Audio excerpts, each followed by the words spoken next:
요즘 뉴스 보면서 뭔가 이상하다는 느낌 받으신 적 없으세요? 환율이 오르고 물가는 치솟고 금리 얘기가 매일 나오는데 정작 나한테 어떤 영향이 있는 건지 뭘 어떻게 준비해야 하는 건지 아무도 속 시원하게 설명해주지 않더라고요. 경제 전문가들은 TV에 나와서 어려운 말만 늘어놓고 유튜브엔 온갖 공포스러운 자극적인 썸네일만 가득하고 도대체 진짜 상황이 어떤 건지 나는 어떻게 해야 하는 건지 알 수가 없어서 답답하셨던 분들 오늘 영상 끝까지 꼭 봐주세요. 저도 처음엔 그랬어요. 경제 뉴스 틀면 어려운 용어만 가득하고 전문가들은 서로 다른 말을 하고 있고 뭘 믿어야 할지조차 모르겠더라고요. 근데 포기하지 않고 하나하나 뜯어보다 보니까 뭔가 심상치 않은 흐름이 보이기 시작했어요. 숫자 뒤에 숨어있는 진짜 이야기가 보이기 시작한 거예요. 그래서 오늘은 제가 직접 공부하고 파헤친 내용을 최대한 쉽게 경제를 처음 접하시는 분들도 이해할 수 있는 말로 하나씩 풀어드리려고 해요. 지금 대한민국에는 6,400조 원이 넘는 부채가 쌓여 있어요.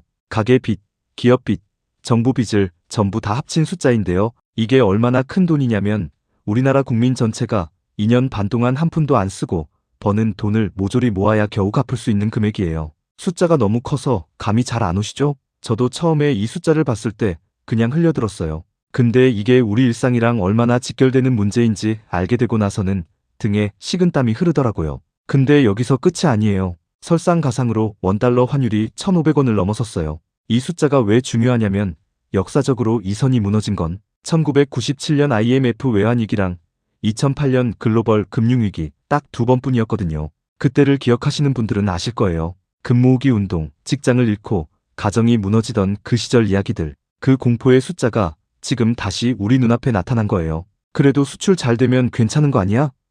이런 생각 드실 수 있어요. 저도 처음엔 당연히 그렇게 생각했거든요. 근데 오늘 이야기를 끝까지 들으시고 나면 그게 왜 너무 단순한 생각인지 자연스럽게 이해하게 되실 거예요. 지금의 환율 상승은 단순히 달러가 강해서가 아니라 원화 자체에 대한 믿음이 흔들리고 있다는 신호거든요. 무섭게 겁주려는 게 절대 아니에요. 알아야 대비할 수 있고 대비해야 내 자산을 지킬 수 있으니까요. 지금부터 하나씩 같이 살펴봐요. 그럼 본격적으로 지금 상황이 어떻게 돌아가고 있는지 숫자부터 차근차근 짚어볼게요. 막연하게 빚이 많다는 느낌으로 그냥 넘어가면 안 돼요. 정확한 숫자를 직접 눈으로 확인해야 이게 얼마나 심각한 상황인지 피부로 실감이 되거든요. 오늘은 어려운 경제용어 최대한 빼고 누구나 이해할 수 있는 말로 하나씩 풀어드릴게요. 최근 국제결제은행, 영어로 BIS라고 하죠. 그리고 국제금융협회 IIF에서 발표한 공식 자료를 보면요. 우리나라의 비금융 부문 총부채, 쉽게 말해서 가계빚, 기업빚, 정부 빚을 전부 합산한 금액이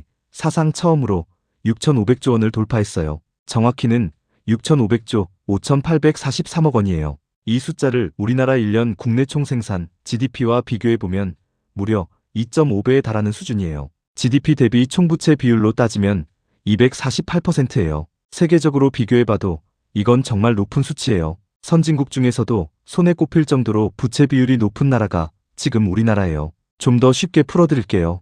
여러분 월급을 다 합쳐서 1년에 4천만 원을 버는 가정이 있다고 해봐요. 근데 그 집의 빚이 무려 1억 원이에요. 수입의 2.5배죠. 이자 내랴, 생활비 쓰랴, 아이 교육비 대랴, 저축은 꿈도 못 꾸는 상황이 되는 거예요. 게다가 그 빚이 매년 조금씩 줄어드는 게 아니라 오히려 늘어나고 있다면요?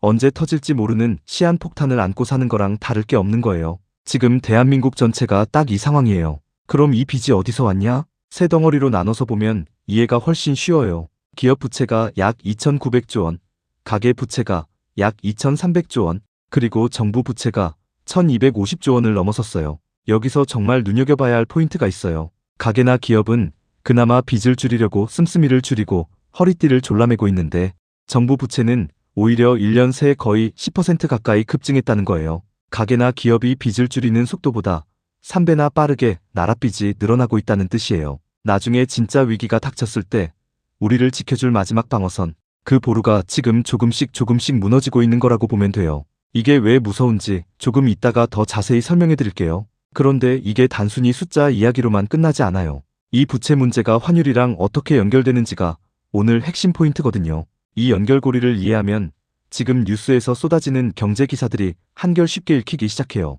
지금 원달러 환율이 1,500원을 넘어섰다는 뉴스 보셨죠? 많은 분들이 처음엔 이렇게 생각하세요. 환율 오르면 수출 잘 되는 거 아니야? 삼성이나 현대차가 더 잘 팔리는 거 아니야? 틀린 말은 아니에요. 원화 가치가 떨어지면 우리 제품이 외국에서 상대적으로 싸 보이니까 수출에 유리한 측면이 분명히 있긴 해요. 근데 지금 상황은 그렇게 단순하게 볼 수가 없어요. 그 이유를 지금부터 설명해 드릴게요. 지금의 환율 상승은 단순히 달러가 강해진 게 아니에요. 외국 투자자들이 원화 자체를 믿지 못하겠다며 한국 시장에서 빠져나가고 있다는 신호예요. 쉽게 비유하자면 이래요.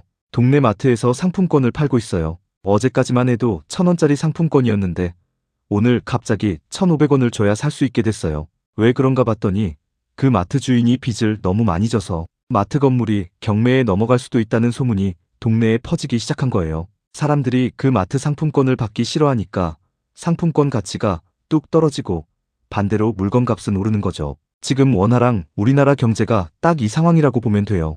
왜 큰손들이 원화를 버리고 달러로 갈아타고 있냐? 이유가 크게 두 가지예요. 첫 번째는 한국과 미국의 금리 차이예요. 미국은 지금 이자를 3.5% 넘게 줘요. 근데 우리나라는 2.5% 수준에 머물고 있어요. 돈이라는 건 원래 이자를 더 많이 주는 곳으로 자연스럽게 흘러가게 되어 있어요. 내가 은행에 돈을 맡길 때도 이자 많이 주는 은행에 맡기잖아요. 외국 투자자들도 완전히 똑같은 논리예요.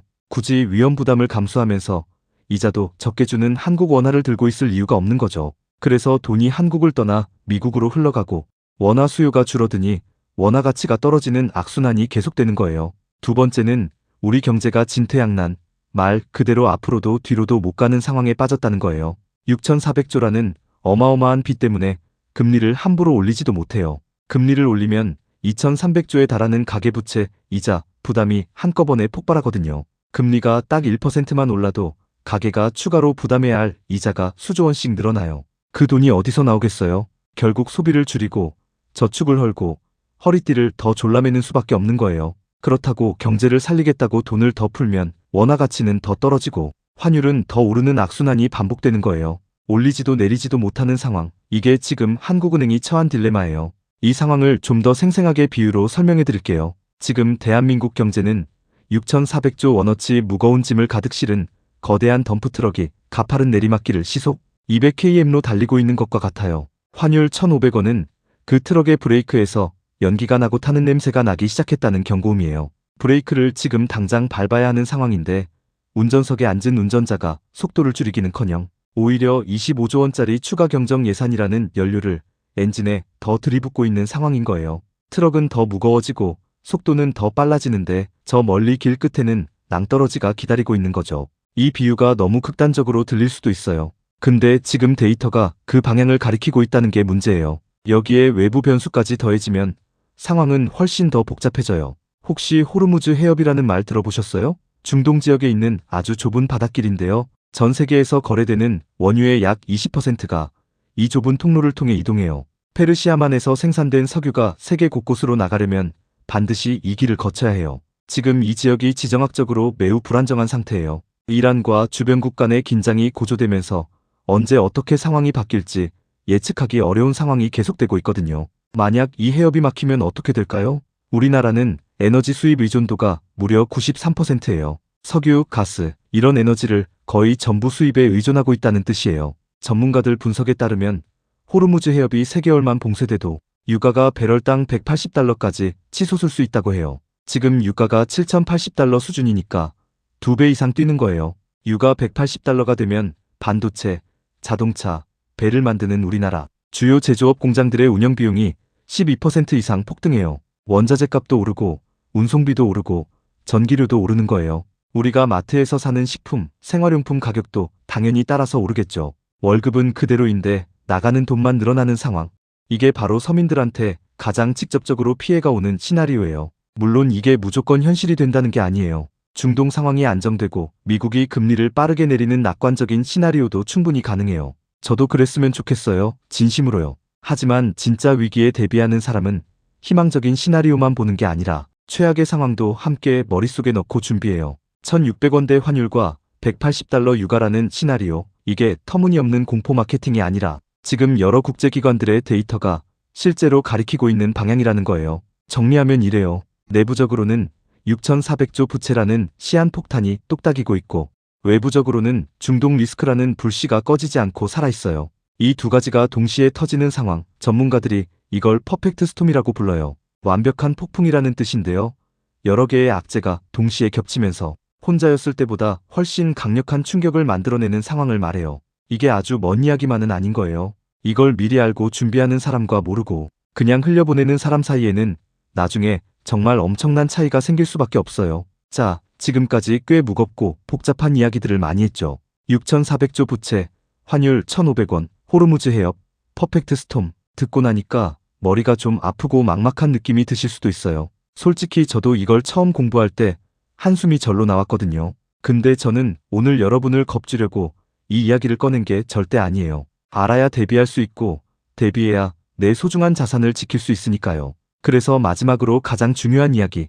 그럼 우리는 도대체 어떻게 해야 하는가? 이 부분을 하나씩 짚어드리고 마무리할게요. 먼저 한 가지 사실을 꼭 기억해 주셨으면 해요. 역사적으로 보면 경제 위기는 언제나 반복됐어요. 1997년 IMF 외환위기, 2008년 글로벌 금융위기, 2020년 코로나 팬데믹 쇼크. 매번 세상이 끝날 것 같은 공포가 시장 전체를 덮쳤어요. 뉴스에선 연일 최악의 상황을 외쳤고 사람들은 공황 상태에 빠졌어요. 근데 그때마다 어떻게 됐냐면요. 누군가는 전 재산을 잃고 완전히 무너졌지만 누군가는 오히려 그 위기를 발판으로 삼아서 평생 쓸 부를 조용히 쌓았어요. 그 차이가 뭐였을까요? 딱 하나예요. 준비였어요. 미리 알고 미리 생각하고 미리 움직인 사람들이 결국 살아남았어요. 그리고 그 사람들이 나중에 웃었어요. 그럼 구체적으로 우리가 지금 당장 생각해 볼 수 있는 게 뭐가 있을까요? 네 가지로 정리해 드릴게요. 첫 번째로 생각해 볼 수 있는 건 자산의 통화 분산이에요. 지금 내 자산이 전부 원화로만 되어 있다면 원화 가치가 떨어질수록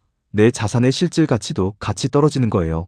예를 들어 통장에 1,000만 원이 있는데 환율이 1,500원에서 1,600원으로 오르면 달러 기준으로 내 돈의 가치는 그만큼 줄어드는 거예요. 내가 아무것도 안 했는데 가만히 앉아서 손해를 보는 구조가 되는 거죠. 이걸 방어하는 가장 기본적인 방법이 달러 자산을 일부 갖고 있는 거예요. 달러 예금, 달러 ETF, 미국 주식 등 다양한 방법이 있어요. 전부 다 바꾸라는 게 아니에요. 전문가들은 보통 자산의 2030% 정도를 외화 자산으로 분산하는 걸 기본으로 권장해요. 물론 이건 개인 상황마다 다르니까 참고 정도로만 들어주시고 본인 상황에 맞게 판단하시는 게 중요해요. 두 번째로 금을 한번 눈여겨볼 필요가 있어요. 금은 수천 년 동안 전쟁이 나도 경제 위기가 와도 화폐 가치가 폭락해도 그 가치를 꾸준히 유지해온 자산이에요. 달러도 결국 미국 정부가 찍어내는 종이인데 금은 그 어떤 정부도 마음대로 찍어낼 수 없잖아요. 그래서 경제 불안이 커질수록 안전자산인 금으로 돈이 몰리는 경향이 있어요. 금 실물을 직접 사는 게 부담스러우시면 금 ETF나 금 통장 같은 방법도 있어요. 소액으로도 충분히 시작할 수 있으니까 한번 알아보시는 걸 추천드려요. 전체 자산에서 10% 내외 정도를 금으로 갖고 있는 것만으로도 위기 상황에서 꽤 든든한 완충제가 될 수 있어요. 세 번째는 부채 관리예요. 이게 사실 투자보다 훨씬 더 먼저 챙겨야 할 부분이에요. 지금 변동금리로 대출을 받으신 분들은 특히 신경 쓰셔야 해요. 앞서 말씀드렸듯이 환율 방어를 위해 금리를 올려야 하는 상황이 오면 변동금리 대출 이자가 갑자기 확 뛸 수 있거든요. 월 이자가 갑자기 몇십만 원씩 늘어나는 상황이 오면 생활 전체가 흔들릴 수 있어요. 지금 당장 고정금리로 갈아탈 수 있는지 확인해 보시고 불필요한 대출은 최대한 줄여두는 게 좋아요. 공격적인 투자보다 먼저 내 재무 상태를 튼튼하게 만드는 게 진짜 기본이에요. 토대가 흔들리면 그 위에 아무리 좋은 걸 쌓아도 무너지거든요. 네 번째는 꾸준히 정보를 챙기는 습관이에요. 이게 사실 앞에 세 가지보다 더 근본적인 부분일 수 있어요. 경제는 살아 움직이는 생물 같아서 상황이 계속 바뀌어요. 오늘 제가 드린 정보도 앞으로 상황이 어떻게 바뀌느냐에 따라서 달라질 수 있어요. 그래서 한번 보고 끝내는 게 아니라 꾸준히 공부하고 업데이트하는 습관이 꼭 필요해요. 어렵게 생각하실 필요 없어요. 뉴스 하나를 봐도 이게 나한테 어떤 영향이 있지? 라는 질문 하나만 습관적으로 던져보는 것부터 시작하면 돼요. 그 작은 습관이 쌓이고 쌓이면 나중에 진짜 큰 차이를 만들어요. 한 가지 더 말씀드리고 싶은 게 있어요. 오늘 이야기를 들으시면서 혹시 이런 생각 드신 분 있으실 거예요. 나는 돈이 별로 없는데 이런 거 신경 써봤자 뭐가 달라져? 근데 저는 그게 가장 위험한 생각이라고 진심으로 봐요. 지금 당장 투자할 돈이 많고 적고가 중요한 게 아니에요. 경제 흐름을 이해하고 내 돈을 어디에 어떻게 놓을지 의식적으로 생각하는 습관 그 자체가 재산이에요. 종잣돈 100만 원을 어떻게 다루느냐가 나중에 1억을 다루는 방식을 만들어 가거든요. 지금 소액이라도 직접 부딪혀보면서 배우는 경험이 나중에 훨씬 큰 자산이 된다는 거 꼭 기억해 주세요. 마지막으로 이 말을 꼭 드리고 마무리할게요. 공포는 판단력을 흐리게 해요. 경제 뉴스가 무서울수록, 숫자가 클수록 우리는 더 냉정하고 차분하게 생각해야 해요. 지금 이 순간에도 누군가는 이 상황을 조용히 분석하고 기회를 찾고 말없이 준비하고 있어요. 떠들썩하게 공포에 휩쓸리는 사람이 아니라 그렇게 묵묵히 준비하는 사람이 나중에 웃는 사람이 되는 거예요. 오늘 이 영상을 끝까지 보신 여러분은 이미 그 첫걸음을 떼신 거예요. 아는 것에서 멈추지 마시고 오늘 배운 것 중에 딱 하나만이라도 실제로 행동으로 옮겨보세요. 그 작은 한 걸음이 여러분의 재정적인 미래를 분명히 바꿔줄 거라고 저는 진심으로 믿어요. 오늘 영상이 조금이라도 도움이 되셨다면 좋아요와 구독 꼭 부탁드리고요. 궁금하신 경제 주제나 더 깊이 알고 싶은 내용 있으시면 댓글로 편하게 남겨주세요. 여러분이 남겨주신 댓글 하나하나 다 읽고 다음 영상 주제 정하는 데 반영할게요. 우리 다음 영상에서 또 만나요.